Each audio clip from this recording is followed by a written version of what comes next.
Hello everyone, I've been so lucky to be invited into the Cataclysm beta, and today I'll be testing many different things, and in the future you can expect a lot more of these videos, so if there's anything you would like me to test, then let me know this in a comment below the video, and I might include it in the next part. In the pre-patch and in Cataclysm there's going to be a change to the flying trainers. These will be the different prices, and what you will also notice is that there's going to be a new kind of riding, master riding. This allows you to increase your riding speed, or well, flying speed up to 310% no matter what kind of flying mount you're using, so you don't need to obtain a unique flying mount such as a gladiator mount or the Phoenix from Tempest Keep. It seems like it will be a lot more difficult to obtain the different heirloom items. These will now cost justice points, a new currency, instead of emblems like we use in Wrath of the Lich King. But the problem is that the justice points you would actually like to save for Cataclysm, as you can use these to purchase amazing items at level 85. I'll get back to those later in the video. So what I would recommend you to do is simply to purchase your heirloom items in Wrath of the Lich King, so when we can level up new characters in the pre-patch, for example Goblin and also Walk-ins, then you can enjoy these items instead of having to use all your justice points. No matter what, then what I would recommend you to do is to also keep all your Emblems of Frost and Emblems of Triumph for the pre-patch. The reason for this is because in the pre-patch all of these will be converted into the new currency. One emblem is equal to 11.58 justice points. Some of you would also like to know more about the Arcane Reforge system, the Void Storage, and of course the Transmog system, but none of this can be tested as of right now. Later in the beta it will of course be testable, and then I'll definitely include it in another part. I also checked the tab where we can see the different heirlooms, toys, pets and mounts on our account, and there was nothing about Transmog here, but I guess it will be added in the future. Because there's going to be so many new spells, then what they've also done is to change the animation of many of your casting spells. Wrath will now look a lot better, and this is also the same case with your different spells as a fire mage. Yeah, in fact as every single class. Everything is just looking a lot better.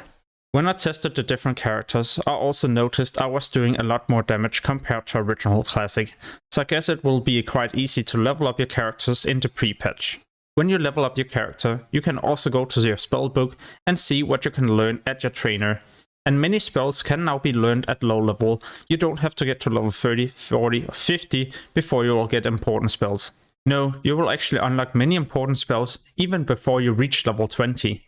What also surprised me, and this is something I'm actually quite happy about, is that without heirloom items I cannot just pull 2 or 3 creatures at the same time and easily kill these. No, I'll have to kill maybe 1 at max 2 targets at the same time. Of course, as you level up and you unlock better spells and better gear, then you will be able to take down more opponents at the same time, but in the beginning your character is definitely squeezy. If you have been playing Classic for a long time, you're probably also familiar with every single quest. In the pre-patch, these will all change, or at least most of them, so there's going to be a lot of new quests that you will do.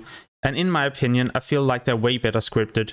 You'll have NPCs following you, you can hand in quests automatically, and even pick up new quests without having to move back and forward all the time. And what I found quite entertaining is that it's not just gonna be slaying or obtaining different items quest. No, you will have to do many things, for example controlling giants and other things in order to complete a quest. So it's not just gonna be the same thing over and over to max level. What I also discovered was how important it was to pay attention to nearby rare enemies. These will grant you a lot of experience, in this case 50% of my experience bar, or well, close to. As you get to higher levels, it will of course not grant you half a level. We are maybe talking about the same amount of experience as if we were completing 1 or 2 quests. To make sure we can reach level 80 on many new characters in the pre-patch, they have also introduced a lot of new flight masters in the different zones. We're talking about 1 to 3 more flight masters in most of the zones compared to what there were in Wrath of the Lich King. As of right now, we cannot test the new races Walken or Goblin in the beta, but what we can test is the new race class combinations, for example a Dwarf Shaman, Mage, Warlock. Yeah, there's going to be many different changes, and all of these will also be playable in the pre-patch. Hunters will also receive a big change.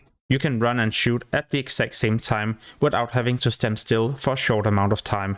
So this will allow you to kite a lot easier, and you can also use your pet at level 1.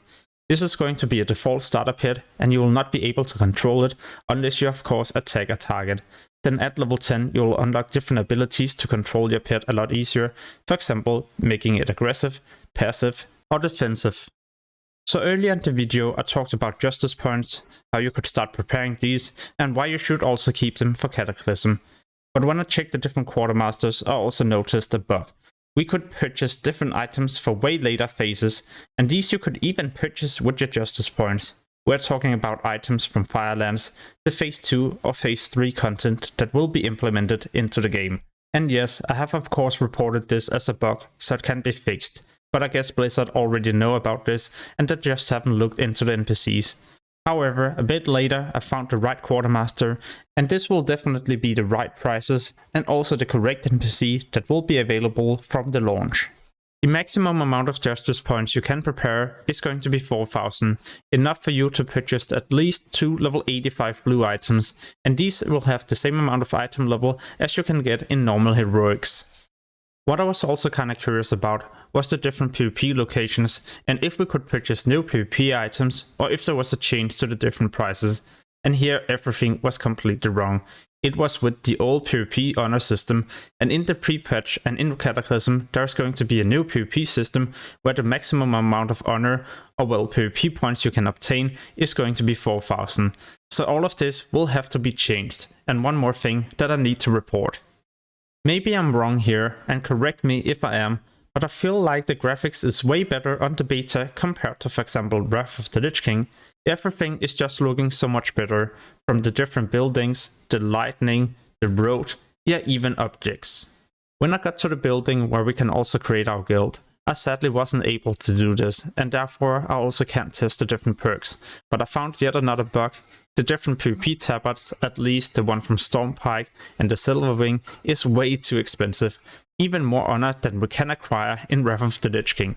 I know I wasn't able to test new guild perks, but when I went to the heirloom system I also discovered all the new heirlooms.